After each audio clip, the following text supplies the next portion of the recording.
Hello parents, இன்னைக்கு நம்ம social ஸ்கில்ஸை பத்தி பார்க்க போறோம். ஸோ ப்ரீ ஸ்கூலர்ஸ்ல சோஷியல் ஸ்கில்ஸ் எப்படி அவங்களுக்கு growth அண்ட் டெவலப்மெண்ட்டுக்கு ஹெல்ப் பண்ண போகுது அப்படின்னா, கூட படிக்கிற ஸ்டூடெண்ட்ஸோட இவங்க ஃப்ரெண்ட்லியா இருக்கிறதுக்கும், அவங்க கூட எப்படி ஷேர் பண்றதுக்கு, அவங்களோட டேர்ன்ஸ் எடுத்துட்டு விளையாடுறதுக்கு, எப்படி கோஆபரேட்டிவா பிரச்சனை இல்லாம விளையாடிட்டு இருக்கிறதுக்கு, ஸோ இதெல்லாம் வந்து சோஷியல் ஸ்கில்ஸ் ரொம்ப ரொம்ப முக்கியமான ஒரு விஷயம்.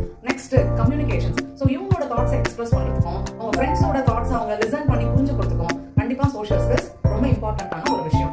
நெக்ஸ்ட் செல்ஃப் கான்ஃபிடன்ஸையும் செல்ஃப் எஸ்டீமையும் ரொம்ப ரொம்ப பில்ட் பண்ணணும். அடுத்து எமோஷனல் இன்டெலிஜென்ஸ். ஸோ நம்மளோட எமோஷன்ஸை எக்ஸ்பிரஸ் பண்றதுக்கும், மற்றவங்களோட எமோஷன்ஸ்க்கு நம்ம எப்படி ரெஸ்பாண்ட் பண்ணணும், அதை அண்டர்ஸ்டாண்ட் பண்ணிக்கிறது, இது எல்லாத்துக்குமே வந்து சோஷியல் ஸ்கில்ஸ் ரொம்ப ரொம்ப முக்கியமான விஷயம். Finally team building. டீம் பில்டிங்ல நம்ம டர்ன்ஸ் எடுத்துக்கிறது, ப்ராப்ளம் சால்விங், குரூப் கேம்ஸ் எல்லாம் ப்ளே பண்ணும்போது ஸோ எப்படி நம்ம வந்து கோஆபரேட்டிவ் பண்றது, அந்த மாதிரியான விஷயம் எல்லாம் நமக்கு சோஷியல் ஸ்கில்ஸ் நல்லாவே சொல்லிக் கொடுப்போம். So all this put together builds the confidence of the child very well. Thank you.